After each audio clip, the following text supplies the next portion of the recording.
जुलाई बच्चों, आज हम issue of debenture for consideration इस टॉपिक पर हम डिस्कस करेंगे। तो इससे पहले हम issue of debenture for cash पे डिबेंचर कैसे इशू होते हैं उसके बारे में हमने पढ़ा है। तो आज हम अदर देन कैश, इसको हम कंसिडरेशन बोलते हैं। तो इसमें क्या होता है, कोई कंपनी अगर उसको एसेट की ज़रूरत हो तो वेंडर से एसेट परचेस करता है। एसेट परचेस करने के बाद उसका कैश में पेमेंट नहीं करता है।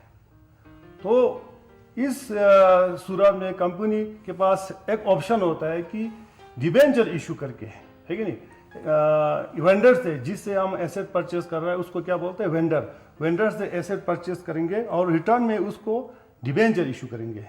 तो डिबेंचर इशू करने के बाद फिर इसका अकाउंटिंग वगैरह, इसको रिकॉर्ड कैसे करते हैं उसके बारे में आज हम पढ़ेंगे। तो ये जब कंसिडरेशन पे अगर एसेट परचेस करेंगे, ये मेनली वेंडर के ऊपर डिपेंड होता है। अगर वेंडर अपना जो एसेट जो कंपनी को सेल कर रहा है उसके बदले में डिबेंचर लेना चाहता हो तो फिर ये डील हो सकता है। अगर वेंडर का विलिंगनेस नहीं हो तो फिर ये डील नहीं होगा। तो इसमें भी फिर जब डिबेंचर इश्यू होते हैं तो डिबेंचर एट पार, जो मैंने आपको पहले बताया था, और डिस्काउंट या प्रीमियम पे इश्यू होते हैं। तो जब इसके बारे में इसको डिटेल में समझाने के लिए मैंने एक क्वेश्चन एक लाया हुआ है। इसके थ्रू मैं आपको इस टॉपिक को समझाने की मैं कोशिश करूँगा। तो coming to the question is X Limited purchased asset of 99,000 from another firm and agreed on purchase consideration by issuing 10% debenture of 100. If debenture have been issued at par या second discount of 10 rupees या premium of 10 rupees generalize, तो क्या किया, X Limited इस company ने किसी दूसरे farm से 99,000 का एसेट परचेज किया। तो 99,000 का एसेट परचेज करने के बाद उस एक्स लिमिटेड ने दूसरे फार्म को इसके बदले में 10% डिबेंचर इशू किया, जिसका फेस वैल्यू कितना है, 100 रुपीज़। अगर इस डिबेंचर को एट पार पे इशू करेंगे या सेकंड एट डिस्काउंट पे इशू करेंगे या थर्ड प्रीमियम पे इशू करेंगे, तो इस पार, डिस्काउंट, प्रीमियम, इन तीनों का हमने क्या करना है, जर्नल बनाना है। इस ट्रांजैक्शन को हम एक्स लिमिटेड के बुक्स ऑफ जर्नल बुक में इसको हमने शो करना है। इसका ट्रांजैक्शन कैसे होगा, ये कैसे रिकॉर्ड होगा, ठीक है। तो सबसे पहले जब एसेट परचेस करते हैं तो इसका ट्रांजैक्शन होगा संडे एसेट अकाउंट, ये डिबिट होगा वैल्यू ऑफ एसेट से। वैल्यू ऑफ एसेट कितना है, 99,000, इतने से डिबिट होगा टू, किस से परचेज कर रहा है, वेंडर से। तो वेंडर अकाउंट क्रेडिट होगा, वेंडर अकाउंट ये भी 99,000 से क्या हो जाएगा, क्रेडिट होगा। तो इसका फिर नरेशन, एसेट परचेस्ड, तो आपका फर्स्ट ट्रांजैक्शन रिकॉर्ड हो गया। उसके बाद जब पार पे डिस्काउंट डिबेंचर इशू करेंगे तो इसका फिर रिकॉर्डिंग कैसे करते हैं, एट पार, तो वेंडर अकाउंट।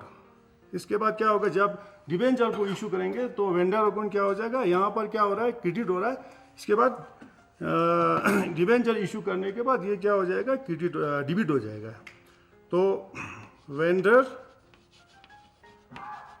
अकाउंट ये भी 99,000 से क्या हो जाएगा, डिबिट होगा, ठीक है।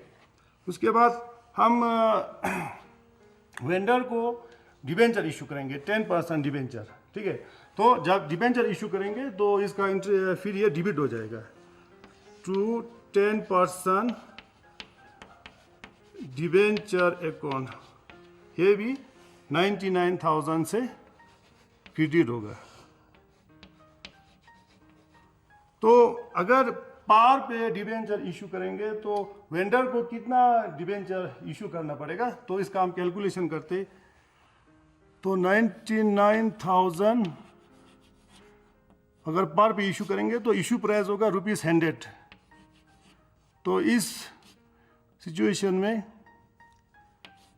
990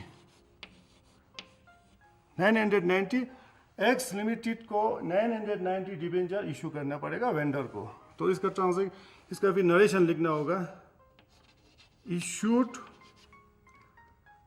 990 डिबेंचर एज परचेज कंसिडरेशन।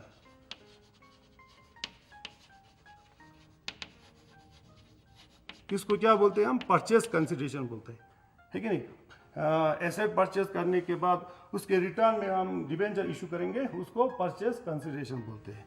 तो आपका अगर एट पार पे डिबेंचर इशू करेंगे तो 990 डिबेंचर हमने वेंडर को इशू करना होगा, ठीक है। तो ये हो गया आपका कंप्लीट।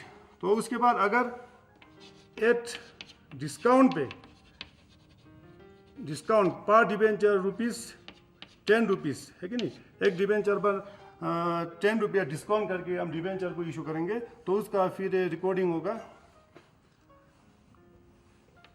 वेंडर अकाउंट,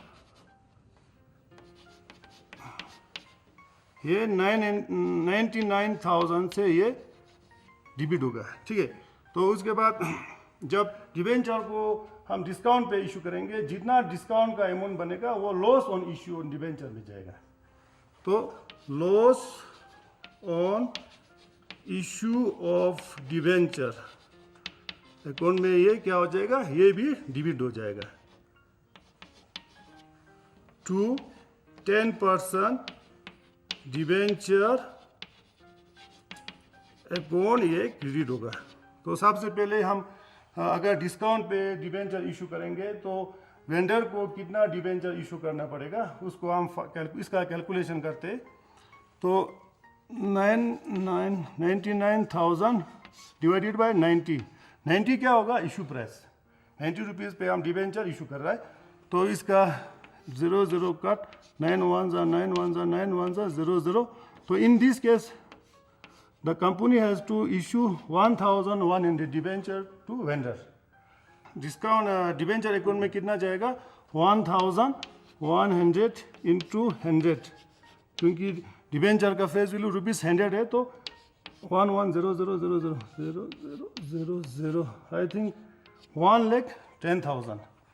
तो डिबेंचर अकाउंट में 1,10,000 अमाउंट, ये कितना हो जाए, क्या हो जाएगा, क्रेडिट होगा। तो इन दोनों का डिफरेंस कितना आ गया, इन दोनों का डिफरेंस ये जाएगा loss on issue of debenture. ये एक तरह का एक्सपेंस है, एक्सपेंस अगर कंपनी को होता है तो ये हमेशा क्या होता है, ये डिबिट होता है। तो डिबेंचर कितना इशू कर रहा है, 1,100 इंटू डिस्काउंट 10 रुपीज़, तो ये हो गया 11,000 11,000। तो 11,000 loss on issue of debenture में जाएगा। तो in case company at discount पे डिबेंचर इशू करते तो पहला एंट्री ये आएगा और सेकंड एंट्री ये होगा, ठीक है। तो लास्ट में हम अगर एट प्रीमियम पे, तो यहाँ पर नरेशन लिखना मैं भूल गया, तो नरेशन लिखते issued 1,100 debenture as purchase consideration.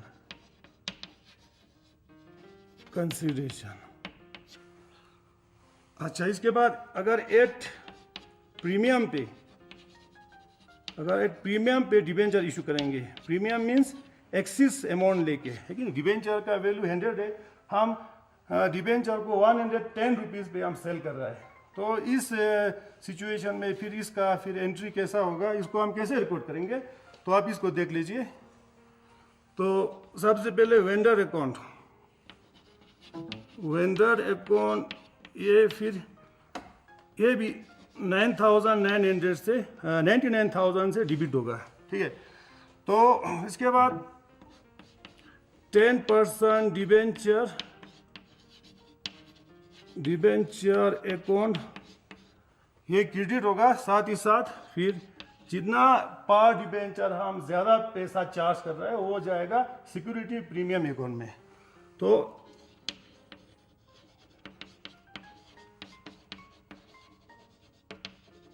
Security premium account, तो सबसे पहले हम अगर प्रीमियम पे डिबेंचर इशू करेंगे तो कितना डिबेंचर बनता है उसका हम कैलकुलेशन करते हैं साइड पे। तो 99,000 divided by 110 is equal to 0 cut 11 1 जा 11 9 11 1 जा 11 9 जा 0. तो in this case 900 debenture issue करना पड़ा है कंपनी को, वेंडर को, ठीक है। तो डिबेंचर अकाउंट में कितना जाएगा 900 इंटू 100 आई थिंक 90,000। तो फिर एक्सिस कितना हो गया, प्रीमियम कितना हो गया, प्रीमियम अमाउंट कितना हो गया, ये 900 इंटू 10 इज इक्वल टू 9,000। तो 10% डिबेंचर अकाउंट में कितना जाएगा 90,000 अमाउंट जाएगा, क्रेडिट होगा। और सिक्योरिटी प्रीमियम अकाउंट ये 9,000 से क्रेडिट होगा। तो इसका फिर narration issued to 900 debenture as purchase consideration.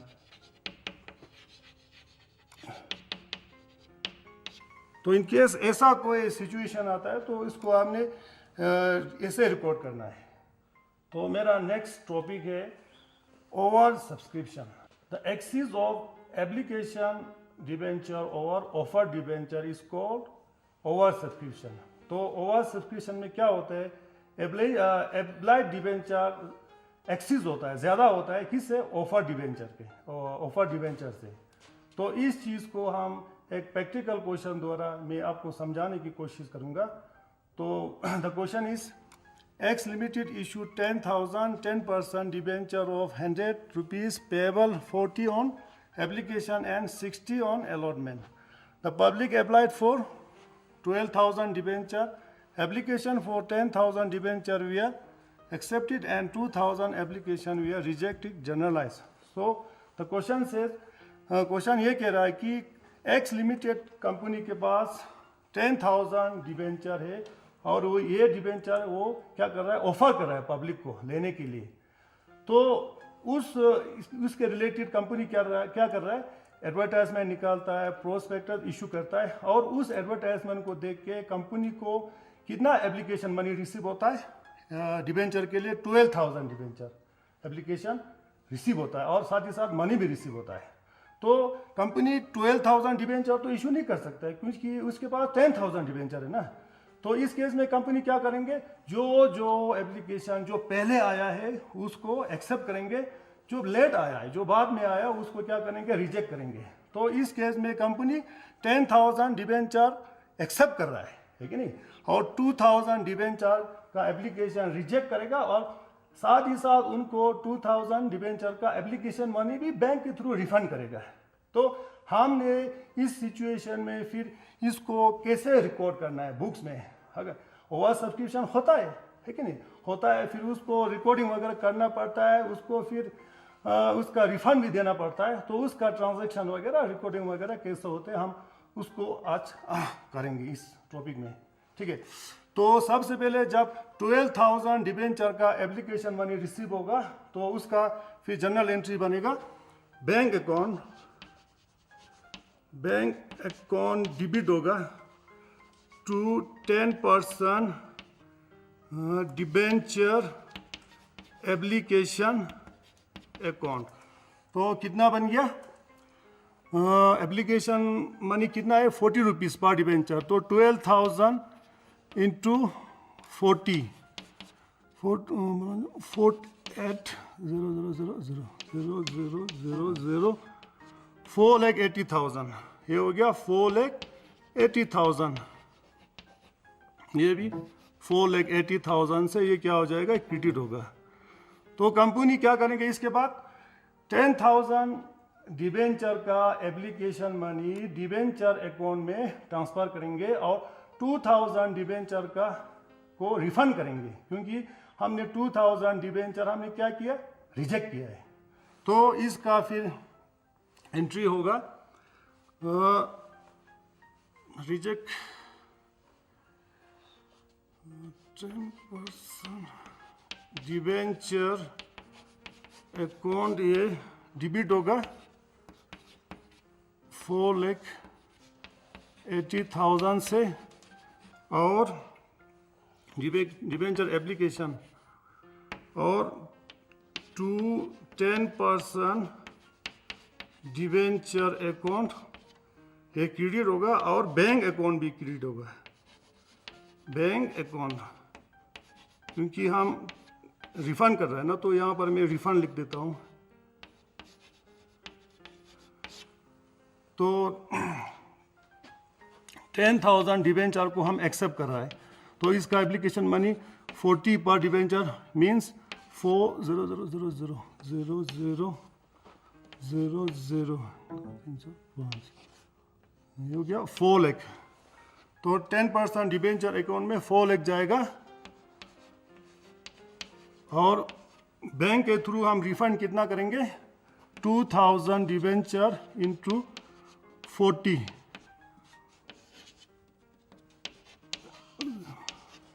तो 80,000 हम क्या करेंगे, रिफंड देंगे जिसका डिबेंचर एप्लीकेशन रिजेक्ट हुआ है। तो इसके बाद फिर हम क्या करेंगे, जब जिनको डिबेंचर अलॉट हुआ है उसका जब अलॉटमेंट मनी ड्यू होगा, तो उसका फिर एंट्री होगा 10% डिबेंचर अलॉटमेंट अकाउंट, ये डिबिट होगा टू 10% डिबेंचर अकाउंट। तो डिबेंचर कितना इशू किया, 10,000, तो इसका फिर अलॉटमेंट मनी कितना है पर debenture, 60 rupees, I think 6 lakh. तो allotment money 10% debenture allotment account में फिर 6 लाख क्या होगा, क्रेडिट होगा, डिबिट होगा सॉरी, और 10% डिबेंचर अकाउंट में ये 6 लाख क्रेडिट होगा। ये हो गया जब अलॉटमेंट मनी इज ड्यू। उसके बाद जब अलॉटमेंट मनी जब कंपनी रिसीव करेंगे, बैंक के अकाउंट में जाएंगे, तो उसका एंट्री होगा bank account debit to 10% debenture allotment account. तो ये 6 लाख से डिबिट होगा, साथ ही साथ ये 6 लाख से क्या हो जाएगा, क्रेडिट होगा। तो अगर ओवर सब्सक्रिप्शन का कोई सिचुएशन आता है तो उसको आपने ऐसे हैंडल करना है। तो आज का मेरा लास्ट टॉपिक है इंटरेस्ट ऑन डिबेंचर। जब कंपनी डिबेंचर इशू करते हैं तो 1 साल के बाद फिर कंपनी उस डिबेंचर पर इंटरेस्ट पे करते हैं। जब इंटरेस्ट पे करेंगे तो फिर उसका अकाउंटिंग ट्रीटमेंट या इसको हम कैसे रिकॉर्ड करेंगे बुक्स में, ठीक है, उसके बारे में आपको बताऊंगा। तो सबसे पहले मैं एक डिबेंचर होल्डर जिसके पास 10 डिबेंचर है उसका मैं एक एग्जांपल लेता हूँ। तो एक डिबेंचर होल्डर के पास 10 डिबेंचर है, नंबर ऑफ डिबेंचर 10% है कि नहीं। इसके ऊपर फिर कंपनी 10% क्या कर रहा है, इंटरेस्ट पे कर रहा है, इंटरेस्ट रेट 10% पर एनम। तो जब कंपनी डिबेंचर के ऊपर इंटरेस्ट पे करता है वो एक टैक्सेबल इनकम होता है। जब कंपनी डिबेंचर होल्डर को इंटरेस्ट पे करेंगे, सबसे पहले टीडीएस करना पड़ता है। टीडीएस कितना बनता है, फिर उसको काट के फिर डिबेंचर होल्डर को इंटरेस्ट पे करेंगे। तो यहाँ पर रेट ऑफ टैक्स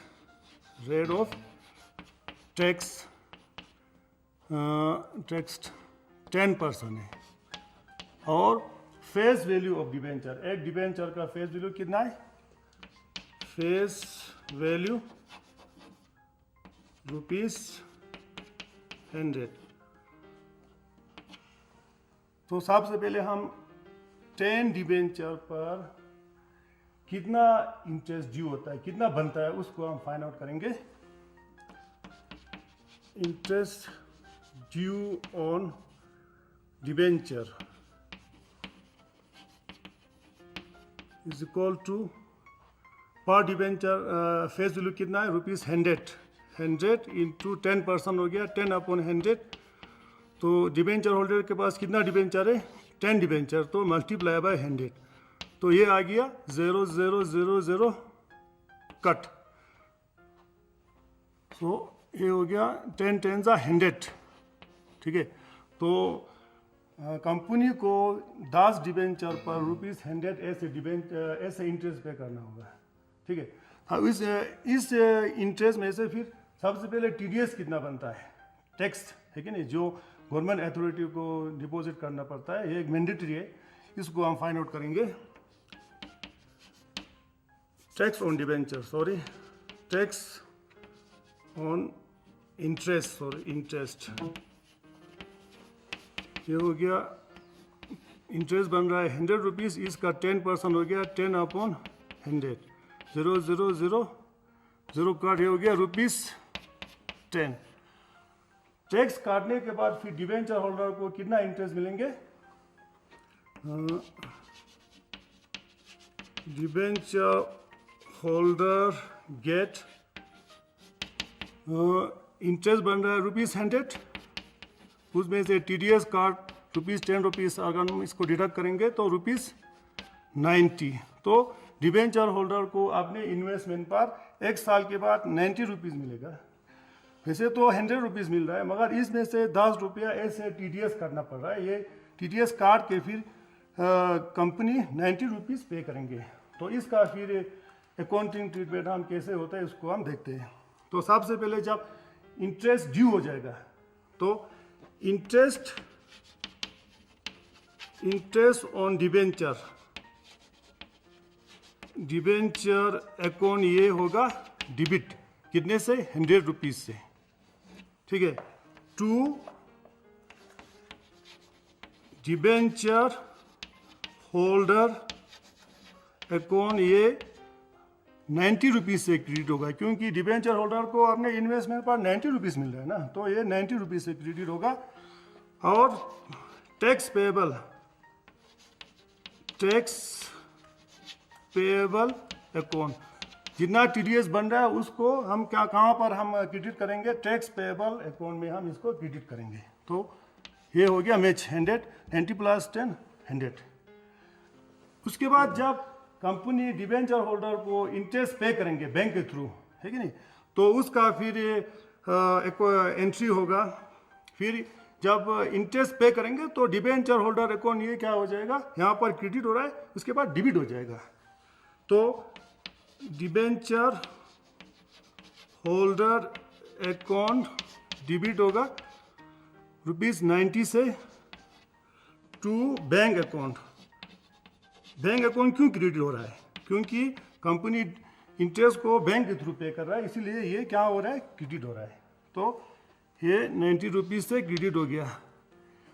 तो इसके बाद कंपनी क्या करेंगे? जो TDS काट के रखा है डिबेंचर होल्डर से, उसको गवर्नमेंट को सबमिट करेंगे, डिपॉजिट करेंगे गवर्नमेंट ट्रेजरी में। तो इसका अकाउंटिंग ट्रीटमेंट यहाँ इसका एंट्री आएगा, टैक्स पेएबल अकाउंट, ये डेबिट होगा to bank account. Bank account ये TDS कितना बन रहा है? ₹10, तो ₹10 डेबिट होगा, साथ ही साथ ₹10 ये क्रेडिट भी होगा। तो इसका लास्ट एंट्री जब लास्ट एंट्री में हम क्या करेंगे, इंटरेस्ट ऑन डिबेंचर अकाउंट को हम प्रॉफिट और statement of profit and loss account में हम ट्रांसफर करेंगे। तो जब ट्रांसफर करेंगे तो प्रॉफिट एंड लॉस अकाउंट क्या हो जाएगा, डिबिट हो जाएगा। तो इसका लास्ट एंट्री फिर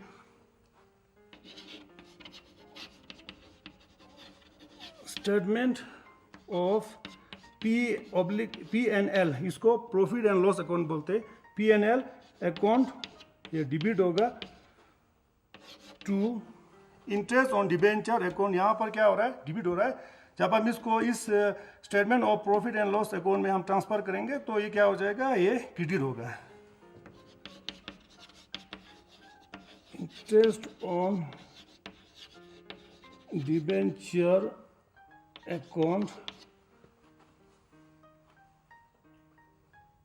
डिबिट रुपीज़ कितना, 100 रुपीज़। तो 100 रुपीज़ से ये statement of profit and loss account ये डिबिट होगा और इंटरेस्ट ऑन डिबेंचर अकाउंट ये 100 रुपीज़ से क्रेडिट होगा। तो in case of interest on debenture आपने इसका फिर रिकॉर्डिंग वगैरह ऐसे करना है।